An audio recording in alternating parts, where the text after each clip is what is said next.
ಕರ್ನಾಟಕ ರಾಜ್ಯ ಮುಕ್ತ ವಿಶ್ವವಿದ್ಯಾನಿಲಯದ ಮಾನ್ಯ ಕುಲಪತಿಗಳಾದಂತಹ ಪ್ರೊಫೆಸರ್ ಶರಣಪ್ಪ VLC ಸಾಹೇಬರ ಮಾರ್ಗದರ್ಶನದಲ್ಲಿ ಹಾಗೂ ಮಾನ್ಯ ಕುಲಸಚಿವರಾದಂತಹ professor SK Naveen Kumar sir ಅವರ ಸಲಹೆ ಸೂಚನೆ ಮೇರೆಗೆ ಶಾಸನಬದ್ಧ ಅಧಿಕಾರಿಗಳ ಸಹಕಾರದಲ್ಲಿ ಹಾಗೂ ಸಾಮಾನ್ಯ ವಿಭಾಗದ ಎಲ್ಲ ಅಧಿಕಾರಿ ವರ್ಗ, ಸಿಬ್ಬಂದಿ ವರ್ಗ ಹಾಗೂ ಮಾಜಿ ಸೈನಿಕರಾದಂತಹ ಸುರೇಶ್ ಹಾಗೂ ನಾಗೇಶ್ ಸರ್ ಅವರ ನೇತೃತ್ವದಲ್ಲಿ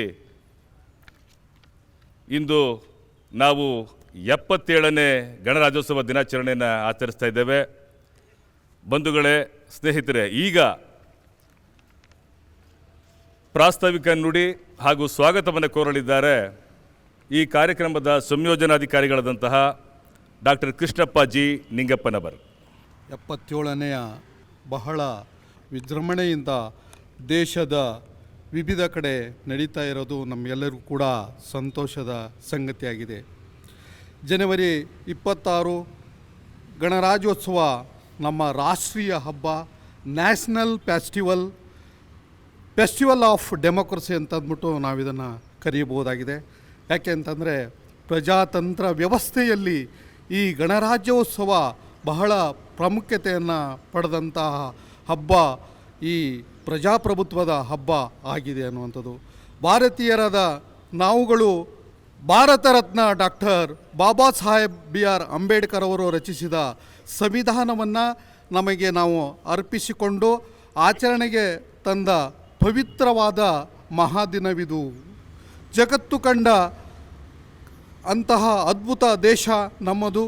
ನಮ್ಮ ಭಾರತ ಹೊಂದಿರುವಂತಹ ಸಂವಿಧಾನ ಶಿಲ್ಪಿ ಡಾಕ್ಟರ್ BR ಅಂಬೇಡ್ಕರ್ ರಚಿಸಿರುವ ಸಂವಿಧಾನ ಇಡೀ ವಿಶ್ವಕ್ಕೆ ಮಾದರಿ ಹಾಗೂ ಮಹತ್ವವನ್ನು ಪಡೆದಂಥ ಸಂವಿಧಾನ ನಮ್ಮದಾಗಿದೆ.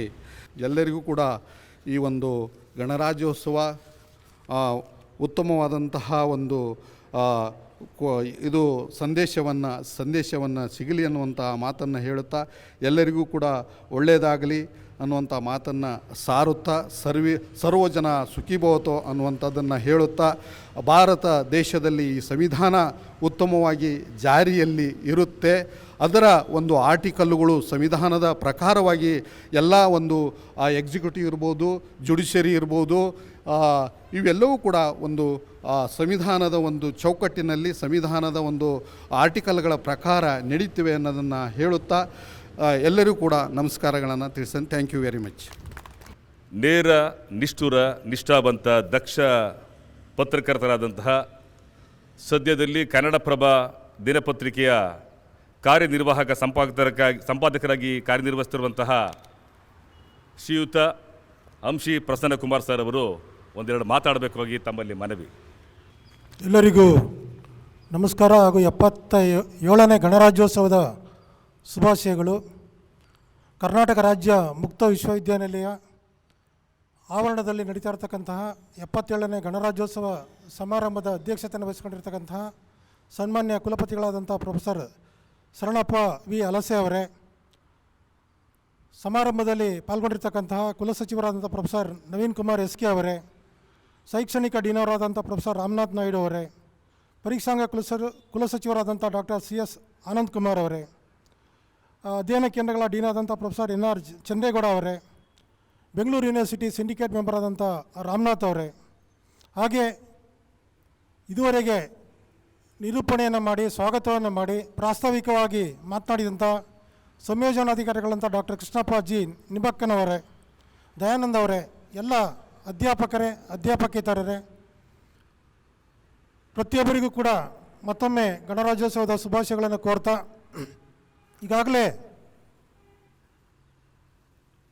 ಕೃಷ್ಣಪ್ಪ ಅವರು ಸಂವಿಧಾನ ದಿನಾಚರಣೆಯ ಮಹತ್ವವನ್ನು ನಮಗೆಲ್ಲ ಸಂಪೂರ್ಣವಾಗಿ ವಿವರವಾಗಿ ತಿಳಿಸ್ಕೊಟ್ಟಿದ್ದಾರೆ. ಹೀಗಾಗಿ ನಾನು ಹೆಚ್ಚು ಮಾತನಾಡ್ತಕ್ಕಂಥ ಅವಶ್ಯಕತೆ ಇಲ್ಲ ಅಂಥೇಳಿ ನಾನು ಭಾವಿಸಿದ್ದೇನೆ. 1950 ಜನವರಿ 26ನೇ ತಾರೀಕು ಸಂವಿಧಾನವನ್ನು ಜಾರಿ ಕೊಟ್ಟಂಥ ದಿನ. ಅದಕ್ಕೆ ಇಬ್ಬರು ಮುಖ್ಯ ಕಾರಣಕರ್ತರು ನಿಮಗೆಲ್ಲ ಗೊತ್ತಿದೆ. ನಾವು ಭಾವಚಿತ್ರವನ್ನು ಇಲ್ಲಿ ಇಟ್ಟು ಅವರಿಗೆ ಪುಷ್ಪನಮನವನ್ನು ಸಲ್ಲಿಸಿದ್ದೇವೆ. ಒಂದು, ಮಹಾತ್ಮ ಗಾಂಧೀಜಿಯವರ ನೇತೃತ್ವದಲ್ಲಿ ಸಾಕಷ್ಟು ಜನ ತಮ್ಮ ತ್ಯಾಗ ಬಲಿದಾನಗಳ ಮೂಲಕ ದೇಶಕ್ಕೆ ಸ್ವಾತಂತ್ರ್ಯವನ್ನು ತಂದುಕೊಟ್ಟರು. ಹಾಗೆ ಬಾಬಾ ಸಾಹೇಬ್ ಡಾಕ್ಟರ್ BR ಅಂಬೇಡ್ಕರ್ ಅವರು ಇಡೀ ವಿಶ್ವದಲ್ಲಿ ಒಂದು ಅತ್ಯುತ್ತಮವಾದ ಸಂವಿಧಾನವನ್ನು ನಮಗೆ ಕೊಟ್ಟರು. ಇವೆರಡು ಕಾರಣಕ್ಕೋಸ್ಕರ ಇವತ್ತು ಭಾರತ ಇಡೀ ಪ್ರಪಂಚದಲ್ಲಿ ಅತ್ಯಂತ ದೊಡ್ಡ ಪ್ರಜಾಪ್ರಭುತ್ವ ರಾಷ್ಟ್ರವಾಗಿ ಹೊರಹೊಮ್ಮಿದೆ. ನಿಮಗೆಲ್ಲ ಗೊತ್ತಿದೆ, ಭಾರತದಲ್ಲಿ ಹಲವಾರು ಧರ್ಮಗಳಿದೆ, ಸಾವಿರಾರು ಜಾತಿಗಳಿದೆ, ನೂರಾರು ಭಾಷೆಗಳಿದೆ. ಇವೆಲ್ಲವನ್ನು ಒಗ್ಗೂಡಿಸ್ತಕ್ಕಂಥ ತಾಕತ್ತು ಇರ್ತಕ್ಕಂಥದ್ದು ನಮ್ಮ ಸಂವಿಧಾನಕ್ಕೆ. ಸಂವಿಧಾನದಿಂದಾಗಿ ನಾವು ಎಲ್ಲರೂ ಕೂಡ ವಿವಿಧತೆಯಲ್ಲಿ ಏಕತೆಯನ್ನು ಕಂಡುಕೊಂಡು ನಾವೆಲ್ಲರೂ ಕೂಡ ಒಟ್ಟಾಗಿ ಹೋಗಲಿಕ್ಕೆ ಸಾಧ್ಯವಾಗಿದೆ ಅಂತ ಹೇಳಲಿಕ್ಕೆ ಬಯಸ್ತೇನೆ ಸ್ನೇಹಿತರೆ.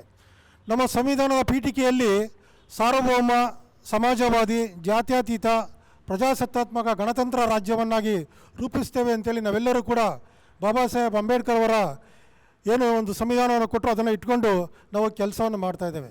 ಇವತ್ತು ನಾವು ಇಲ್ಲಿ ನಿಂತು ಮಾತನಾಡಲಿಕ್ಕೆ ಕೂಡ ಡಾಕ್ಟರ್ BR ಅಂಬೇಡ್ಕರ್ ಅವರು ಕೊಟ್ಟಂಥ ಅಭಿವ್ಯಕ್ತಿ ಮತ್ತು ವಾಕ್ ಸ್ವಾತಂತ್ರ್ಯ ಕಾರಣ ಅಂತೇಳಿ ಹೇಳಲಿಕ್ಕೆ ಬಯಸ್ತೇನೆ. ಪ್ರಜಾಪ್ರಭುತ್ವದಲ್ಲಿ 4 ಅಂಗಗಳಿದೆ. ಅದರಲ್ಲಿ 3 ಪ್ರಮುಖ ಅಂಗಗಳಂದರೆ ಕಾರ್ಯಾಂಗ, ನ್ಯಾಯಾಂಗ ಮತ್ತು ಶಾಸಕಾಂಗ. 4ನೇ ಅಂಗವನ್ನು ನಾವು ಪತ್ರಿಕಾ ರಂಗ ಅಂತೇಳಿ ಕರಿತೇವೆ, ಅದು ಮಾಧ್ಯಮ ರಂಗ ಅಂತೇಳಿ ಹೇಳಲಿಕ್ಕೆ ನಾವು ಬಯಸ್ತೇನೆ. ಇವತ್ತು ಮಾಧ್ಯಮ ರಂಗ ಕೂಡ ಕೆಲಸ ನಿರ್ವಹಿಸಲಿಕ್ಕೆ ಸಂವಿಧಾನದಲ್ಲಿ ಡಾಕ್ಟರ್ ಬಾಬಾ ಸಾಹೇಬ್ ಅಂಬೇಡ್ಕರ್ ಅವರು ಕೊಟ್ಟಂಥ ಕಾನ್ಸ್ಟಿಟ್ಯೂಷನ್ 19(1) ಮತ್ತು B ಕಾರಣ ಅಂತೇಳಿ ಹೇಳಲಿಕ್ಕೆ ಬಯಸ್ತೇನೆ. ಸ್ನೇಹಿತರೆ, ಎಲ್ಲ ಜನಸಾಮಾನ್ಯರಿಗೆ ಏನು ಪವರ್ಸ್ ಇದೆ ಅಷ್ಟೇ ಎಲ್ಲರಿಗೂ ಕೂಡ ಇರ್ತಕ್ಕಂಥದ್ದು. ಅಭಿವ್ಯಕ್ತಿ ಮತ್ತು ವಾಕ್ ಸ್ವಾತಂತ್ರ್ಯ ಏನಿದೆ ಅದನ್ನೇ ಮಾಧ್ಯಮಗಳು ಕೂಡ ಬಳಕೆ ಮಾಡಿಕೊಂಡು ಕೆಲಸವನ್ನು ಮಾಡ್ತಾಯಿದ್ದೇವೆ. ಇವತ್ತು ನಮ್ಮ ಸಂವಿಧಾನದ ಪ್ರಕಾರ ಇಡೀ ಪ್ರಪಂಚದಲ್ಲಿಯೇ ಭಾರತ ಒಂದು ದೊಡ್ಡ ಬೃಹತ್ ಪ್ರಜಾಪ್ರಭುತ್ವ ರಾಷ್ಟ್ರವಾಗಿ ಕೆಲಸವನ್ನು ಮಾಡಲಿಕ್ಕೆ ಸಾಧ್ಯವಾಗಿದೆ. ಎಲ್ಲರನ್ನೂ ಕೂಡ ಒಗ್ಗೂಡಿಸಲಿಕ್ಕೆ ಕೂಡ ನಮ್ಮ ಸಂವಿಧಾನವೇ ಕಾರಣ ಅಂತೇಳಿ ಹೇಳಲಿಕ್ಕೆ ನಾನು ಬಯಸ್ತೇನೆ.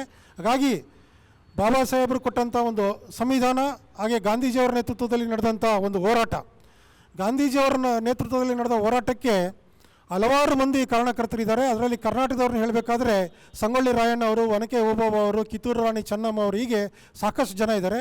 ಮೈಸೂರಿನಲ್ಲಿ ಕೂಡ ಸ್ವಾತಂತ್ರ್ಯ ಹೋರಾಟಕ್ಕೆ ಸಾಕಷ್ಟು ಜನ ಕಾಂಟ್ರಿಬ್ಯೂಟ್ ಮಾಡಿದ್ದಾರೆ. ಅದಕ್ಕೆ ನಿಮಗೆಲ್ಲ ತುಂಬ ವಿವರಕ್ಕೆ ಹೋಗಲ್ಲ. ಯಾಕಂದರೆ ಕೃಷ್ಣಪ್ಪ ಅವರು ಎಲ್ಲ ನಮ್ಮ ರಿಪಬ್ಲಿಕ್ ಡೇದ ಮಹತ್ವವನ್ನು ಅವರು ನಮಗೆ ತಿಳಿಸ್ಕೊಟ್ಟಿದ್ದಾರೆ. ಇವತ್ತು ಏನು ಕಾನ್ಸ್ಟಿಟ್ಯೂಷನ್ ಏನು ಹೇಳುತ್ತೆ, ಅಸಮಾನತೆಯನ್ನು ನಿವಾರಣೆ ಮಾಡಬೇಕು, ಎಲ್ಲರಿಗೂ ಕೂಡ ಸಾಮಾಜಿಕ ನ್ಯಾಯವನ್ನು ಒದಗಿಸ್ಕೊಡ್ಬೇಕು, ಸಮಾನ ಹಕ್ಕುಗಳನ್ನು ಕೊಡಬೇಕು ಅಂತೇಳಿ ನಮ್ಮ ಸಂವಿಧಾನ ಜಾರಿಯಾದ ದಿನ ಪ್ರತಿಯೊಬ್ಬರಿಗೂ ಕೂಡ ಘನತೆಯಿಂದ ಗೌರವದಿಂದ ಬಾಳ್ತಕ್ಕಂಥ ಒಂದು ಹಕ್ಕನ್ನು ನಮಗೆ ಕೊಟ್ಟಿದೆ. ಪ್ರತಿಯೊಬ್ಬರಿಗೂ ಕೂಡ ಮೂಲಭೂತ ಹಕ್ಕುಗಳನ್ನು ಕೊಟ್ಟಿದೆ. ಫಂಡಮೆಂಟಲ್ ರೈಟ್ಸನ್ನು ನಮ್ಮ ಕಾನ್ಸ್ಟಿಟ್ಯೂಷನ್ ಕೊಟ್ಟಿದೆ. ನಾವೆಲ್ಲರೂ ಕೂಡ ಫಂಡಮೆಂಟಲ್ ರೈಟ್ಸ್ ಬಗ್ಗೆ ಮಾತನಾಡ್ತೇವೆ, ಮೂಲಭೂತ ಹಕ್ಕುಗಳ ಬಗ್ಗೆ ಮಾತನಾಡ್ತೇವೆ. ಬಟ್ ಅದೇ ಸಂದರ್ಭದಲ್ಲಿ ನಮ್ಮ ಕರ್ತವ್ಯಗಳ ಬಗ್ಗೆ ಕೂಡ ಮಾತನಾಡ್ತಕ್ಕಂಥ ಕೆಲಸ ಆಗಬೇಕು ಅಂತೇಳಿ ಹೇಳಲಿಕ್ಕೆ ಬಯಸ್ತೇನೆ. ಇವತ್ತು ಭಾರತ ತನ್ನ ಸಂವಿಧಾನದ ಮೂಲಕ ಇಡೀ ಪ್ರಪಂಚದಲ್ಲಿ 4ನೇ ಆರ್ಥಿಕ ಶಕ್ತಿಯಾಗಿ ಹೊರಹೊಮ್ಮಿದೆ. America, Russia, China, Bharat. ಕೆಲವೇ ವರ್ಷಗಳಲ್ಲಿ ಭಾರತ 3ನೇ ಸ್ಥಾನಕ್ಕೆ ಬರ್ತಕ್ಕಂಥ ಸ್ಥಿತಿಗೆ ಹೋಗುತ್ತೆ. ಇವತ್ತು ಎಲ್ಲ ಕ್ಷೇತ್ರಗಳಲ್ಲಿ ಗಣನೀಯ ಸಾಧನೆ ಮಾಡಿದೆ. ಭೂಮಿಯಿಂದ ಆಕಾಶದವರೆಗೆ ಭಾರತದ ಸಾಮರ್ಥ್ಯ ಸಾಬೀತಾಗಿದೆ. ಚಂದ್ರ ಗ್ರಹಕ್ಕೆ ಹೋಗ್ತಕ್ಕಂಥ ಕೆಲಸವನ್ನು ಕೂಡ ಭಾರತ ಮಾಡಿದೆ. ಪ್ರತಿಯೊಂದು ಕ್ಷೇತ್ರದಲ್ಲಿ ಕೂಡ ಭಾರತ ಅತ್ಯುತ್ತಮವಾದ ಕೆಲಸವನ್ನು ಮಾಡಿದೆ. ನಾವು ಸ್ವಾತಂತ್ರ್ಯ ಬಂದಾಗ ಅನಕ್ಷರತೆ, ಬಡತನ, ಮೂಢನಂಬಿಕೆ, ಕಂದಾಚಾರ ಇವೆಲ್ಲವೂ ಇತ್ತು. ಬಟ್ ಈ 27 ವರ್ಷಗಳಲ್ಲಿ ಸಂವಿಧಾನದ ಪ್ರಕಾರ ಎಲ್ಲ ಸರ್ಕಾರಗಳು ಒಕ್ಕೂಟ ವ್ಯವಸ್ಥೆಯಲ್ಲಿ ರಾಜ್ಯ ಸರ್ಕಾರಗಳು ಕೆಲಸ ಮಾಡ್ತಾ ಇರೋದ್ರಿಂದ ಸಾಕಷ್ಟು ಅಸಮಾನತೆ ನಿವಾರಣೆ ಆಗಲಿಕ್ಕೆ ಒಂದು ಪ್ರಯತ್ನಗಳು ನಡೆದಿದೆ. ಇನ್ನೂ ಕೂಡ ಜಾತೀಯತೆ ಇದೆ.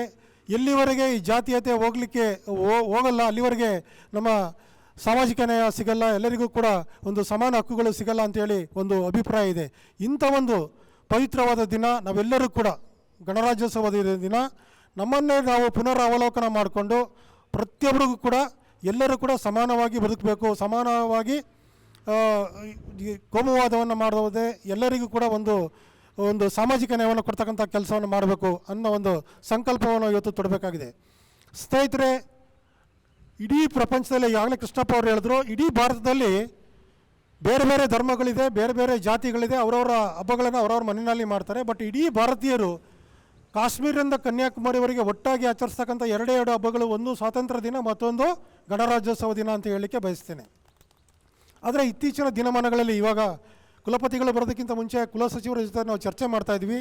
ಇತ್ತೀಚಿನ ಯುವಕರಲ್ಲಿ ಏನಾಗಿದೆ ಅಂತ ಹೇಳಿದ್ರೆ ಓದುವ ಸಂಸ್ಕೃತಿ ಕಡಿಮೆ ಆಗ್ತಾಯಿದೆ. ನೋಡಿ, ಕರ್ನಾಟಕ ರಾಜ್ಯ ಮುಕ್ತ ವಿಶ್ವವಿದ್ಯಾನಿಲಯ ಕೇವಲ ಸಾಂಪ್ರದಾಯಿಕ ಯೂನಿವರ್ಸಿಟಿಗಳು ಮಾತ್ರ ಎಲ್ಲರಿಗೂ ಉನ್ನತ ಶಿಕ್ಷಣ ಕೊಡಲಿಕ್ಕೆ ಸಾಧ್ಯ ಆಗಲ್ಲ ಅಂಥೇಳಿ ದೂರ ಶಿಕ್ಷಣ ಮಂಡಳಿ ಕರ್ನಾಟಕ ರಾಜ್ಯ ಮುಕ್ತ ವಿಶ್ವವಿದ್ಯಾನಿಲಯ, ಇಂದಿರಾ ಗಾಂಧಿ ಮುಕ್ತ ವಿಶ್ವವಿದ್ಯಾನಿಲಯ ಪ್ರಾರಂಭ ಮಾಡ್ತು. ಇವತ್ತು ಸಾಕ್ಷರತೆ ಪ್ರಮಾಣ ಹೆಚ್ಚಾಗಿದೆ. ಯಾಕಾಗಿದೆ ಅಂತ ಹೇಳಿದ್ರೆ ಬಿಕಾಸ್ ಆಫ್ ಈ ರೀತಿ ಕರ್ನಾಟಕ ರಾಜ್ಯ ಮುಕ್ತ ವಿಶ್ವವಿದ್ಯಾನಿಲಯ. ಸುಮಾರು 1 ಲಕ್ಷ ವಿದ್ಯಾರ್ಥಿಗಳು ಇಲ್ಲಿ ಕಲಿತಾ ಇದ್ದಾರೆ ಅಂತ ಹೇಳಿದ್ರೆ 1 ಲಕ್ಷ ವಿದ್ಯಾರ್ಥಿಗಳಿಗೆ ಉನ್ನತ ಶಿಕ್ಷಣ ಕೊಡ್ತಕ್ಕಂಥ ಕೆಲಸವನ್ನು ಕರ್ನಾಟಕ ರಾಜ್ಯ ಮುಕ್ತ ವಿಶ್ವವಿದ್ಯಾನಿಲಯ ಮಾಡ್ತಾ ಇದೆ.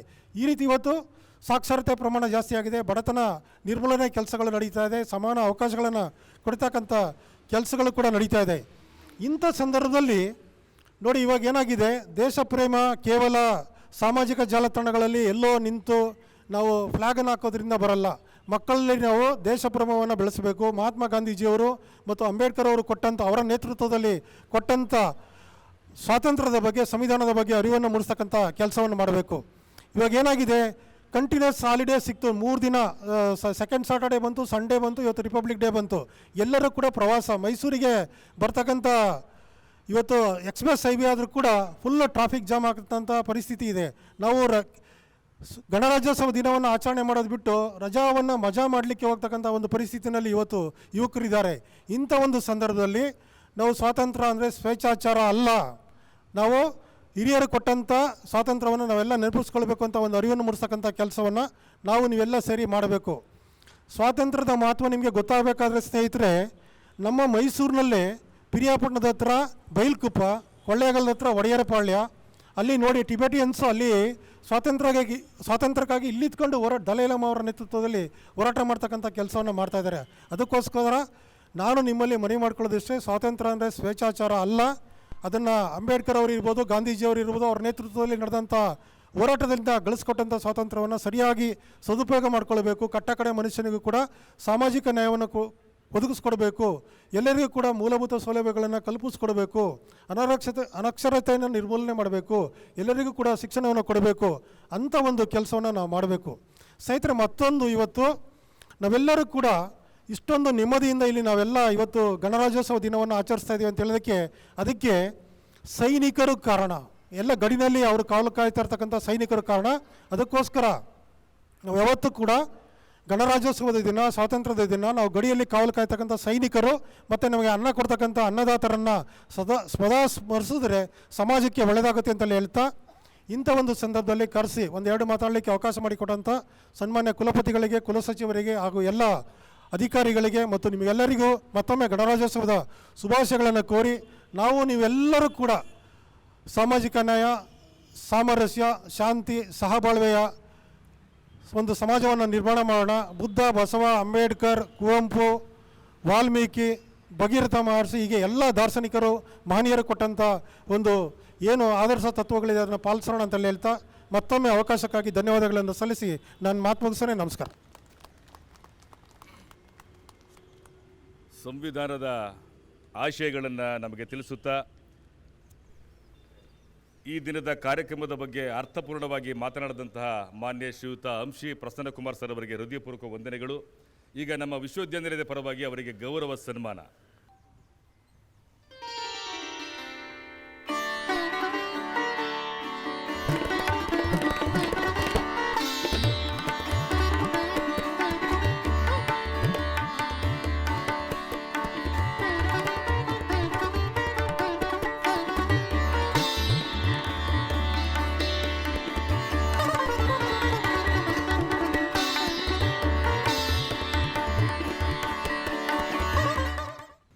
ಎಲ್ಲರಿಗೂ ನಮಸ್ಕಾರ.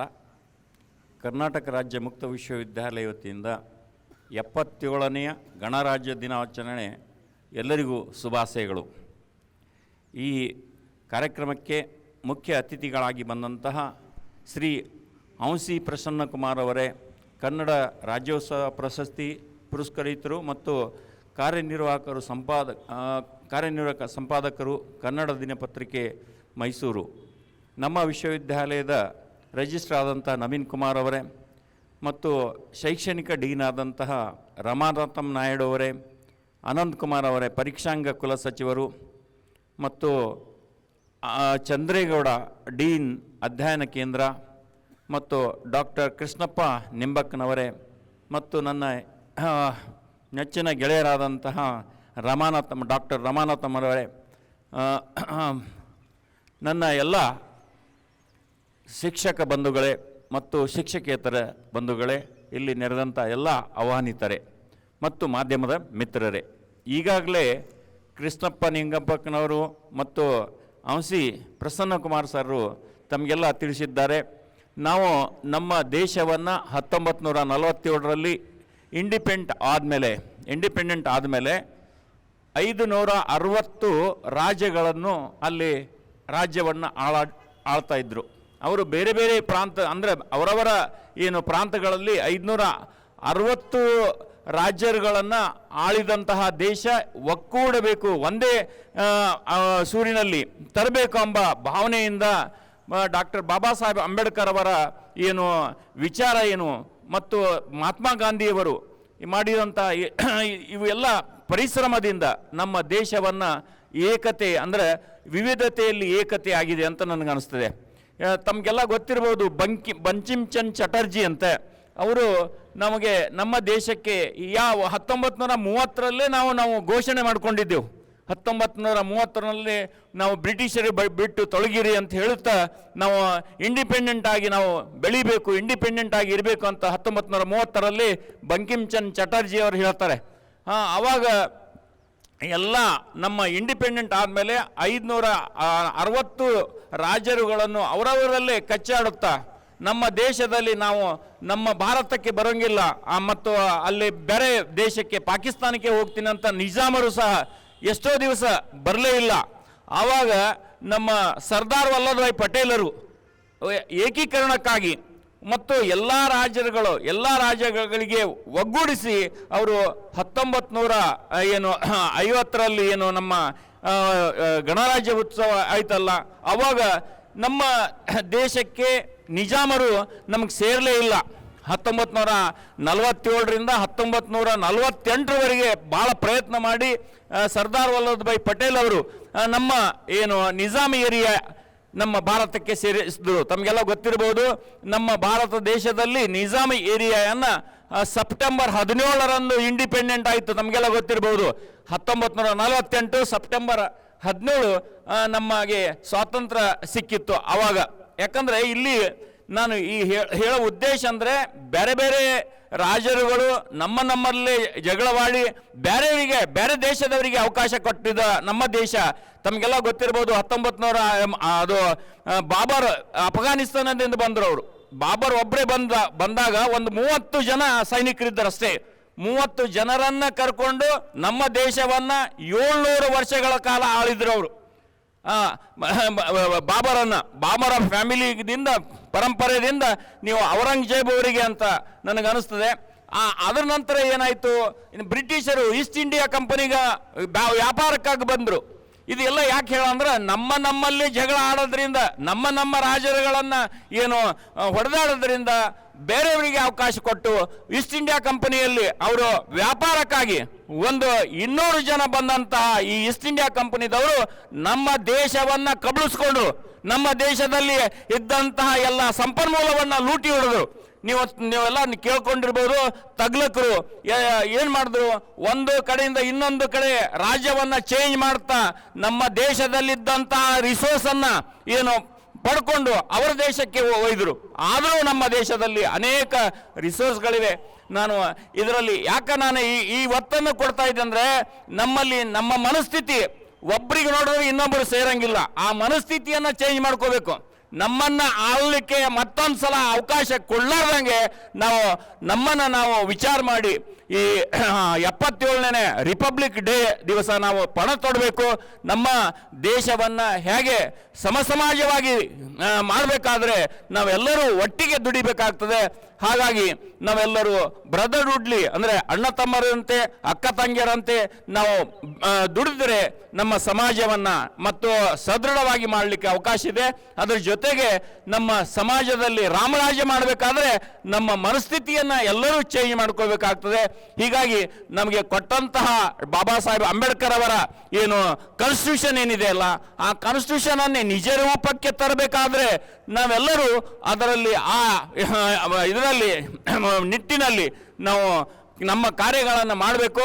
ಮತ್ತು ಯಾವಾಗಲೂ ನಮ್ಮ ದೇಶ ಸಲುವಾಗಿ ಈಗ ಎಷ್ಟೋ ಜನ ನಮ್ಮ ಎಂಪ್ಲಾಯ್ ಇದ್ದಾರೆ. ಇಲ್ಲಿ ಬರೀ ಒಂದು 400 ಜನ 500 ಜನ ಆ್ಯಕ್ಚುಲಿ ನಮ್ಮ ಕ್ಯಾಂಪಸ್ನಲ್ಲಿ ಇರ್ತಾರೆ, ಬರೀ 100 ಜನನೂ ಇಲ್ಲ. ಅಂದರೆ ನಮ್ಮಲ್ಲಿ ಎಷ್ಟು ನೆಗ್ಲೆಕ್ಷನ್ ಇದೆ ಅಂತ. ರಿಪಬ್ಲಿಕ್ ಡೇ ಮತ್ತು ಈಗಾಗಲೇ ಹೌಸಿಂಗ್ ಪ್ರಸನ್ನ ಕುಮಾರ್ ಸರ್ ಹೇಳಿದ್ರು, ಎರಡು ನಾವು ಒಬ್ಬರೇ ಎಲ್ಲ ಅಂದರೆ ಬೇರೆ ಬೇರೆ ಕಮ್ಯುನಿಟಿ ಬೇರೆ ಬೇರೆ ನಮ್ಮ ಕಾಸ್ಟ್ ಇದ್ದರು, ನಾವು ದೇಶ ಸಲುವಾಗಿ 2 ದಿವಸ ಇಂಡಿಪೆಂಡೆಂಟ್ ಡೇ ಮತ್ತು ರಿಪಬ್ಲಿಕ್ ಡೇ ಅನ್ನು ಮಾಡ್ತೇವೆ. ಆದರೂ ಅದನ್ನು ಆ್ಯಕ್ಚುಲಿ ಸರ್ ಏನು ಹೇಳ್ತಾ ಇದ್ರು, ಎಲ್ಲ ಹೊರಗಡೆ ಹೋಗಿ ಅವರು ಮೌಜ್ ಮಸ್ತಿ ಮಾಡಲಿಕ್ಕೆ 3 ದಿವಸ ಹಾಲಿಡೇ ಅಂತ ಹೋಗ್ತಾರೆ. ಅಟ್ಲೀಸ್ಟ್ ಇವತ್ತಿನ ದಿವಸ ಆದರೂ ಎಲ್ಲರೂ ಬಂದು ನಮ್ಮ ದೇಶಕ್ಕೆ ಗೌರವವನ್ನು ಕೊಳ್ಳೆ ಸಲುವಾಗಿ ತಾವೆಲ್ಲರೂ ಭಾಗವಹಿಸಬೇಕನ್ನಿಸ್ತದೆ. ಹೀಗಾಗಿ ತಾವೆಲ್ಲ ಬಂದು ನಮ್ಮ ಗಣರಾಜ್ಯೋತ್ಸವ ರಿಪಬ್ಲಿಕ್ ಡೇ ದಿವಸ ತಾವೆಲ್ಲ ಬಂದು ನಮ್ಮ ವಿಚಾರಗಳನ್ನು ಮತ್ತು ಔಷಧಿ ಪ್ರಸನ್ನ ಕುಮಾರ್ ಸರ್ ವಿಚಾರಗಳನ್ನು ಮತ್ತು ಕೃಷ್ಣಪ್ಪನವರ ವಿಚಾರಗಳನ್ನು ತಾವೆಲ್ಲ ತಿಳ್ಕೊಂಡಿರಿ. ಮತ್ತು ಬಾಬಾ ಸಾಹೇಬ್ ಅಂಬೇಡ್ಕರ್ ಅವರು ಎಷ್ಟು ಪರಿಸರವನ್ನು ಪಟ್ಟಿದ ಅಂದರೆ ಹಾರ್ಡ್ ವರ್ಕ್ ಮಾಡಿದ್ದಾರೆ. ಅಂದರೆ ನೀವು ಅವ್ರ ಕಾನ್ಸ್ಟಿಟ್ಯೂಷನ್ ಬರೀಬೇಕಾದ್ರೆ ಅವರಿಗೆ ಬಹಳ ನೋವು ಮತ್ತು ಇಲ್ನೆಸ್ ಇತ್ತಂತೆ. ನಾನು ಓದಿದ್ದ ಅವರ ಅಂದರೆ last days of Baba Saheb Ambedkar ಅಂತ ಒಂದು ಬುಕ್ ಇದೆ, ಅದು ಓದ್ರಿ. ಅವಾಗ ಗೊತ್ತಾಗ್ತದೆ ಅವರು ಕುಂತಲ್ಲೇ ಅವ್ರ ಕಡೆ ಎಷ್ಟೋ ಕಡೆ ಅವರಿಗೆ ಹುಣ್ಣುಗಳಾಗಿವಂತ.